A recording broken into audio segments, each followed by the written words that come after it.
Salam sejahtera untuk kita semua. Saya Arnold Dusen Pranata. Di sini saya akan menjelaskan tentang analisis pestel.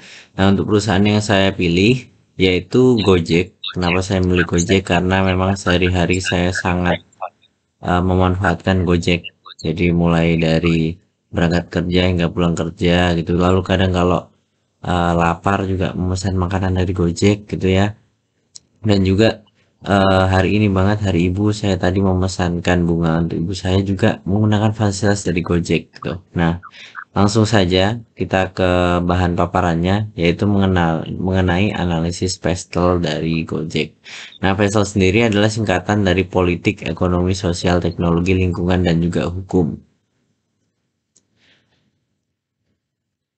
Nah, faktor politik. Nah, yang pertama tentang stabilitas politik, yaitu Indonesia memiliki stabilitas politik yang baik ya, kita ketahui. Lalu meskipun terkadang ada ketegangan kebijakan pemerintah yang mendukung inovasi dan teknologi memberikan peluang bagi Gojek untuk berkembang. Lalu regulasi transportasi, Gojek harus mematuhi regulasi yang ditetapkan oleh pemerintah terkait dengan layanan transportasi online, termasuk perizinan dan tarif.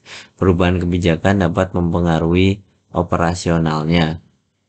Nah, ini politik memang cukup mempengaruhi harusnya terhadap Gojek. Cuman yang kita tahu Gojek setelah bergabung dengan Goto sekarang itu turut membantu uh, program pemerintah yang baru yaitu makan bergizi gratis. Jadi harusnya faktor politik tidak berpengaruh terhadap Gojek gitu ya. Lalu faktor ekonomi, pertumbuhan ekonomi, inflasi dan juga kondisi ekonomi pasca pandemi. Ekonomi juga sangat berpengaruh terhadap Gojek gitu ya, Bapak Ibu.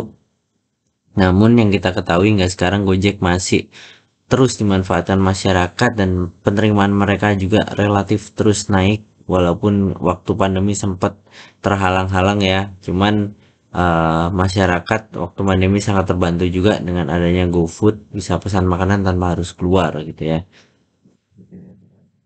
Nah, lalu untuk faktor sosial ada beberapa poin yaitu perubahan gaya hidup, demografi, dan kesadaran merek. Perubahan gaya hidup ini cukup mempengaruhi ya Bapak Ibu. Seperti yang kita tahu mungkin Gojek di awal-awal itu memberikan promo-promo yang menarik sehingga masyarakat itu dibuat nyaman gitu ya. Dibuat nyaman, kita dengan mudah pesan lalu membayar dengan murah, pesan makanan murah, kemana-mana murah, dianterin sama Gojek gitu ya.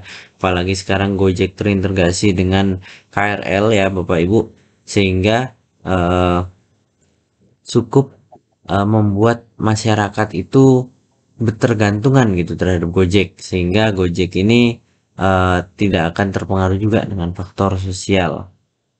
Lalu ada beberapa juga faktor teknologi. Jadi ada beberapa poin: inovasi teknologi, e-commerce dan digital payment, lalu keamanan data gitu ya. Jadi untuk faktor teknologi kita tidak perlu meragukan Gojek karena sampai sekarang tidak ada isu kebocoran data gitu ya.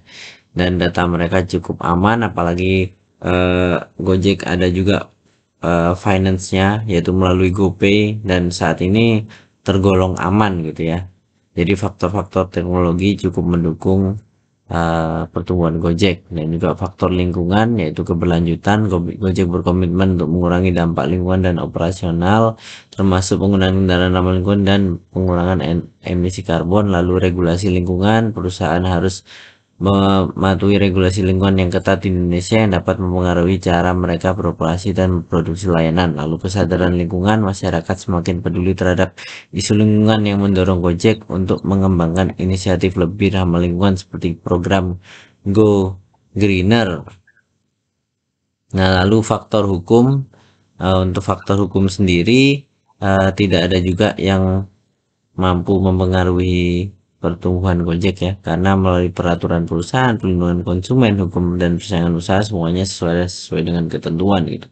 Terlebih di peraturan perusahaan, Gojek harus mematuhi berbagai peraturan yang mengatur operasional perusahaan, termasuk hukum ketenagakerjaan, perlindungan konsumen, dan hak kekayaan intelektual. Lalu perlindungan konsumen, hukum yang melindungi konsumen di Indonesia semakin ketat yang mengharuskan Gojek untuk memastikan bahwa layanan mereka aman dan berkualitas. Lalu hukum persaingan usaha, Gojek harus beroperasi dalam kerangka hukum yang persaingan yang adil yang dapat mempengaruhi strategi pemasaran dan penetapan harga.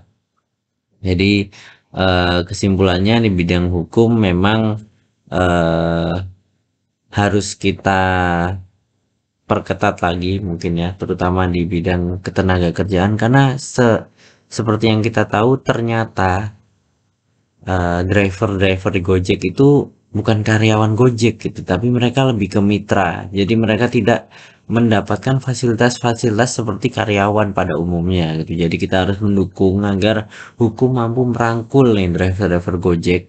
Kita mereka kan driver yang sudah membantu kita ya, mau mengantarkan kemanapun, mengantar barang kita, mengantar makanan kita. Tuh jadi harus kita dukung nih agar hukum mampu merangkul mereka sehingga mereka di mendapat fasilitas lah seperti karyawan pada umumnya. Dan kesimpulannya analisis Pestel ini memberikan wawasan yang mendalam tentang faktor eksternal yang mempengaruhi Gojek dengan memahami politik, ekonomi sosialnya, lalu teknologi, lingkungan dan hukumnya. Kita harapkan Gojek dapat merumuskan strategi yang lebih efektif untuk menghadapi tantangan dan memanfaatkan peluang di pasar Indonesia. Lalu Gojek perlu terus beradaptasi dengan perubahan ini untuk tetap menjadi pemimpin dalam industri layanan on demand. Terima kasih. Sekian dari saya, Arnoldus Yan Pranata.